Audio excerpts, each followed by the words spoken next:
C'est un texte que j'ai dû lire vers 14 ans. Là, ils indiquent qu'on peut le lire à partir de 11 ans. C'est une des nouvelles fantastiques de Maupassant. Et ce qu'il y a de fantastique, c'est la complexité de l'âme humaine. Le Horla, c'est écrit comme un journal qui suit en fait un homme qui est en proie, en prise avec ses angoisses. Et ce qu'on découvre avec le Horla, c'est un monde intérieur qui peut faire peur.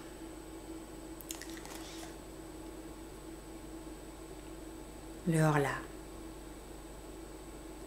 8 mai. Quelle journée admirable. J'ai passé toute la matinée étendue sur l'herbe, devant ma maison, sous l'énorme platane qui la couvre, l'abrite et l'ombrage tout entière. J'aime ce pays, et j'aime y vivre parce que j'y ai mes racines. Ces profondes et délicates racines qui attachent un homme à la terre où sont nés et morts ses aïeux, qui l'attachent à ce qu'on pense et à ce qu'on mange, aux usages comme aux nourritures, aux locutions locales, aux intonations des paysans, aux odeurs du sol, des villages et de l'air lui-même. J'aime ma maison où j'ai grandi. De mes fenêtres, je vois la Seine qui coule. Le long de mon jardin, derrière la route, presque chez moi, la grande et large Seine qui va de Rouen au Havre, couverte de bateaux qui passent. À gauche là-bas, Rouen, la vaste ville aux toits bleus, sous le peuple pointu des clochers gothiques. Ils sont innombrables, frêles ou larges, dominés par la flèche de fonte de la cathédrale, et pleins de cloches qui sonnent dans l'air bleu des belles matinées, jetant jusqu'à moi leur doux et lointain bourdonnement de fer, leur chant d'airain que la brise m'apporte, tantôt plus fort et tantôt plus affaibli, suivant qu'elle s'éveille ou s'assoupit. Comme il faisait bon ce matin. Vers 11 heures, un long convoi de navires traîné par un remorqueur, gros comme une mouche, et qui râlait de peine en vomissant une fumée épaisse, défila devant ma grille. Après 2 goélettes anglaises, dont le pavillon rouge ondoyait sur le ciel, venait un superbe 3-mâts brésilien, tout blanc, admirablement propre et luisant. Je le saluai. Je ne sais pourquoi, tant ce navire me fit plaisir à voir. 12 mai. J'ai un peu de fièvre depuis quelques jours. Je me sens souffrant, ou plutôt je me sens triste. D'où viennent ces influences mystérieuses qui changent en découragement notre bonheur et notre confiance en détresse? On dirait que l'air invisible est plein d'inconnaissables puissances dont nous subissons les voisinages mystérieux. Je m'éveille plein de gaieté avec des envies de chanter dans la gorge. Pourquoi? Je descends le long de l'eau et soudain, après une courte promenade, je rentre désolée, comme si quelque malheur m'attendait chez moi. Pourquoi? Est-ce un frisson de froid qui, frôlant ma peau, a ébranlé mes nerfs et assombri mon âme? Est-ce la forme des nuages ou la couleur du jour, la couleur des choses si variables qui, passant par mes yeux, a troublé ma pensée? Sait-on? Tout ce qui nous entoure, tout ce que nous voyons sans le regarder, tout ce que nous frôlons sans le connaître, tout ce que nous touchons sans le palper, tout ce que nous rencontrons sans le distinguer a sur nous, sur nos organes et par eux, sur nos idées, sur notre cœur lui-même, des effets rapides, surprenants et inexplicables. Comme il est profond, ce mystère de l'invisible. Nous ne le pouvons sonder avec nos sens misérables, avec nos yeux qui ne savent apercevoir ni le trop petit, ni le trop grand, ni le trop près, ni le trop loin, ni les habitants d'une étoile, ni les habitants d'une goutte d'eau. Avec nos oreilles qui nous trompent, car elles nous transmettent les vibrations de l'air en notes sonores. Elles sont des fées qui font ce miracle de changer en bruit ce mouvement et par cette métamorphose donnent naissance à la musique qui rend chantante l'agitation muette de la nature. Avec notre odorat, plus faible que celui du chien, avec notre goût qui peut à peine discerner l'âge d'un vin. Ah, si nous avions d'autres organes qui accompliraient en notre faveur d'autres miracles, que de choses nous pourrions découvrir encore autour de nous. 16 mai. Je suis malade. Décidément, je me portais si bien le mois dernier. J'ai la fièvre, une fièvre atroce, ou plutôt un énervement fiévreux qui rend mon âme aussi souffrante que mon corps. J'ai sans cesse cette sensation affreuse d'un danger menaçant, cette appréhension d'un malheur qui vient, ou de la mort qui approche, ce pressentiment qui est sans doute l'atteinte d'un mal encore inconnu, germant dans le sang et dans la chair. 18 mai. Je viens d'aller consulter mon médecin car je ne pouvais plus dormir. Il m'a trouvé le pouls rapide, l'œil dilaté, les nerfs vibrants, mais sans aucun symptôme alarmant. Je dois me soumettre aux douches et boire du bromure de potassium. 25 mai. Aucun changement. Mon état vraiment est bizarre. À mesure qu'approche le soir, une inquiétude incompréhensible m'envahit, comme si la nuit cachait pour moi une menace terrible. Je dîne vite, puis j'essaie de lire, mais je ne comprends pas les mots. Je distingue à peine les lettres. Je marche alors dans mon salon de long en large, sous l'oppression d'une crainte confuse et irrésistible. La crainte du sommeil et la crainte du lit. Vers 10 heures, je monte dans ma chambre. À peine entrée, je donne 2 tours de clé et je pousse les verrous. J'ai peur. De quoi? Je ne redoutais rien jusqu'ici. J'ouvre mes armoires, je regarde sous mon lit, j'écoute. J'écoute. Quoi? Est-ce étrange qu'un simple malaise, un trouble de la circulation peut-être, l'irritation d'un filet nerveux, un peu de congestion, une toute petite perturbation dans le fonctionnement si imparfait et si délicat de notre machine vivante, puisse faire un mélancolique du plus joyeux des hommes et un poltron du plus brave? Puis je me couche et j'attends le sommeil comme on attendrait le bourreau. Je l'attends avec l'épouvante de sa venue et mon cœur bat et mes jambes frémissent et tout mon corps tressaille dans la chaleur des draps jusqu'au moment où je tombe tout à coup dans le repos comme on tomberait pour s'y noyer dans un gouffre d'eau stagnante.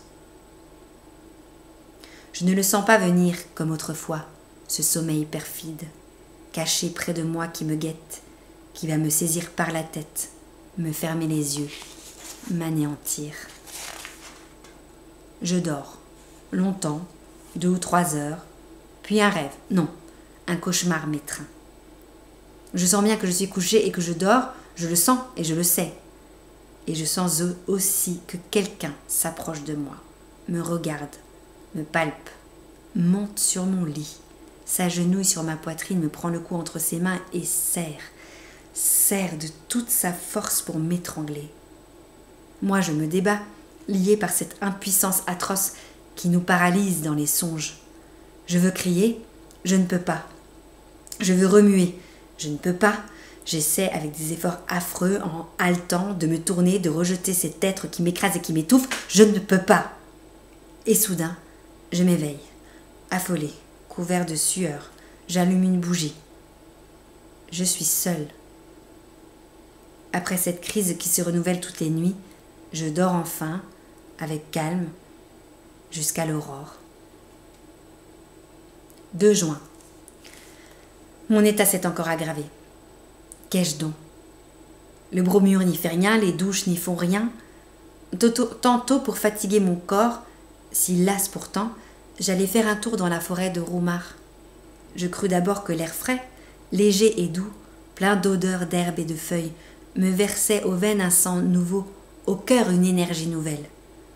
Je pris une grande avenue de chasse, puis je tournai vers la bouille par une allée étroite, entre 2 armées d'arbres démesurément hauts qui mettaient un toit vert, épais, presque noir, entre le ciel et moi. Un frisson me saisit soudain, non pas un frisson de froid, mais un étrange frisson, d'angoisse. Je hâtai le pas, inquiet d'être seul dans ce bois, apeuré sans raison, stupidement par la profonde solitude. Tout à coup, il me sembla que j'étais suivie, qu'on marchait sur mes talons, tout près, à me toucher. Je me retournai brusquement. J'étais seule. Je ne vis derrière moi que la droite et large allée vide, haute, redoutablement vide. Et de l'autre côté, elle s'étendait aussi à perte de vue, toute pareille, effrayante. Je fermai les yeux. Pourquoi? Et je me mis à tourner sur un talon très vite, comme une toupie. Je faillis tomber, je rouvris les yeux, les arbres dansaient, la terre flottait, je dus m'asseoir. Puis, je ne savais plus par où j'étais venue. Bizarre idée, je ne savais plus du tout. Je partis par le côté qui se trouvait à ma droite, et je revins dans l'avenue qui m'avait amenée au milieu de la forêt. 3 juin. La nuit a été horrible. Je vais m'absenter pendant quelques semaines. Un petit voyage, sans doute, me remettra. 2 juillet. Je rentre, je suis guérie. J'ai fait d'ailleurs une excursion charmante. J'ai visité le Mont Saint-Michel que je ne connaissais pas. Quelle vision quand on arrive comme moi à Avranches vers la fin du jour. La ville est sur une colline. Et on me conduisit dans le jardin public au bout de la cité. Je poussai un cri d'étonnement. Une baie démesurée s'étendait devant moi, à perte de vue, entre 2 côtes écartées se perdant au loin dans les brumes. Et au milieu de cette immense baie jaune, sous un ciel d'or et de clarté, s'élevait sombre et pointu un mont étrange au milieu des sables. Le soleil venait de disparaître et sur l'horizon encore flamboyant se dessinait le profil de ce fantastique rocher qui porte sur son sommet un fantastique monument. Dès l'aurore, j'allai vers lui. La mer était basse, comme la veille au soir, et je regardais se dresser devant moi, à mesure que j'approchais d'elle, la surprenante abbaye. Après plusieurs heures de marche, j'atteignis l'énorme bloc de pierre qui porte la petite cité dominée par la grande église. Ayant gravi la rue étroite et rapide, j'entrai dans la plus admirable demeure gothique construite pour Dieu sur la terre, vaste comme une ville, pleine de salles basses écrasées sous des voûtes et de hautes galeries que soutiennent de frêles colonnes. J'entrai dans ce gigantesque bijou de granit, aussi léger qu'une dentelle, couvert de tours, de sveltes clochetons, où montent des escaliers tordus et qui lancent dans le ciel bleu des jours, dans le ciel noir des nuits, leurs têtes bizarres hérissées de chimères, de diables, de bêtes fantastiques, de fleurs monstrueuses et reliées l'un à l'autre par de fines arches ouvragées. Quand je fus sur le sommet, je dis au moine qui m'accompagnait : « Mon père, comme vous devez être bien ici ?» Il répondit : « Il y a beaucoup de vent, monsieur. » Et nous nous mîmes à causer en regardant monter la mer qui courait sur le sable et le couvrait d'une cuirasse d'acier. Et le moine me conta des histoires, toutes les vieilles histoires de ce lieu, des légendes, toujours des légendes. Une d'elles me frappa beaucoup. Les gens du pays, ceux du mont, prétendent qu'on entend parler la nuit dans les sables, puis qu'on entend bêler 2 chèvres, l'une avec une voix forte, l'autre avec une voix faible. Les incrédules affirment que ce sont les cris des oiseaux de mer qui ressemblent tantôt à des bêlements et tantôt à des plaintes humaines. Mais les pêcheurs attardés jurent avoir rencontré, rôdant sur les dunes, entre 2 marées, autour de la petite ville jetée ainsi loin du monde, un vieux berger, dont on ne voit jamais la tête couverte de son manteau, et qui conduit, en marchant devant eux, un bouc à figure d'homme et une chèvre à figure de femme. Tous 2 avec de longs cheveux blancs et parlant sans cesse, se querellant dans une langue inconnue, puis cessant soudain de crier pour bêler de toute leur force. Je dis au moine : « Y croyez-vous » Il murmura : « Je ne sais pas. » Je repris : « S'il existait sur la terre d'autres êtres que nous, comment ne les connaîtrions-nous point depuis longtemps ? Comment ne les auriez-vous pas vus, vous ? Comment ne les aurais-je pas vus, moi ? » Il répondit : « Est-ce que nous voyons la 100 millième partie de ce qui existe ? Tenez, voici le vent, qui est la plus grande force de la nature, qui renverse les hommes abat les édifices, déracine les arbres, soulève la mer en montagne d'eau, détruit les falaises, et jette au brisant les grands navires, le vent qui tue, qui siffle, qui gémit, qui mugit. L'avez-vous vu et pouvez-vous le voir? Il existe pourtant. Je me tue devant ce simple raisonnement. Cet homme était un sage, ou peut-être un sot. Je ne l'aurais pu affirmer au juste, mais je me tue. Ce qu'il disait là, je l'avais pensé souvent. 3 juillet. J'ai mal dormi. Certes, il y a ici une influence fiévreuse, car mon cocher souffre du même mal que moi. En rentrant hier, j'avais remarqué sa pâleur singulière. Je lui demandai: « Qu'est-ce que vous avez, Jean ?» « J'ai que je ne peux plus me reposer, monsieur. Ce sont mes nuits qui mangent mes jours. Depuis le départ de monsieur, cela me tient comme un sort. Les autres domestiques vont bien cependant, mais j'ai grand peur d'être repris. Moi. 4 juillet. Décidément, je suis repris. Mes cauchemars anciens reviennent. Cette nuit, j'ai senti quelqu'un accroupi sur moi, et qui, sa bouche sur la mienne, buvait ma vie entre mes lèvres. Oui, il l'a puisée dans ma gorge, comme aurait fait une sangsue. Puis il s'est levé, repu, et moi je me suis réveillée, tellement meurtrie, brisée, anéantie, que je ne pouvais plus remuer. Si cela continue encore quelques jours, je repartirai certainement. 5 juillet. Ai-je perdu la raison? Ce qui s'est passé, ce que j'ai vu la nuit dernière est tellement étrange que ma tête s'égare quand j'y songe. Comme je le fais maintenant chaque soir, j'avais fermé ma porte à clé. Puis, ayant soif, je bus un demi-verre d'eau. Et je remarquai par hasard que ma carafe était pleine jusqu'au bouchon de cristal.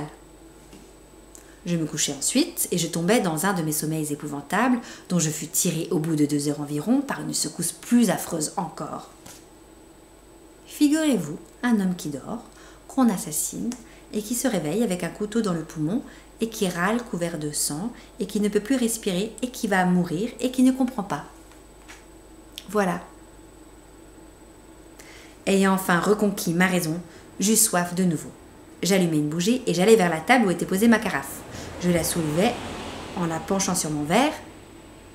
Rien ne coula. Elle était vide. Elle était vide complètement. D'abord, je n'y compris rien. Puis tout à coup, je ressentis une émotion si terrible que je dus m'asseoir ou plutôt que je tombais sur ma chaise. Puis je me redressai d'un saut pour regarder autour de moi. Puis je me rassis, éperdu d'étonnement et de peur, devant le cristal transparent. Je le contemplais avec des yeux fixes, cherchant à deviner. Mes mains tremblaient. On avait donc bu cette eau. Qui? Moi? Moi, sans doute. Ce ne pouvait être que moi. Alors j'étais somnambule. Je vivais, sans le savoir, de cette double vie mystérieuse qui fait douter s'il y a 2 êtres en nous, ou si un être étranger, inconnaissable et invisible anime par moments, quand notre âme est engourdie, notre corps captif qui obéit à cet autre, comme à nous-mêmes, plus qu'à nous-mêmes. Ah, qui comprendra mon angoisse abominable? Qui comprendra l'émotion d'un homme sain d'esprit, bien éveillé, plein de raison et qui regarde épouvanté à travers le verre d'une carafe un peu d'eau disparue pendant qu'il a dormi? Et je restais là, jusqu'au jour, sans oser regagner mon lit. 6 juillet. Je deviens fou.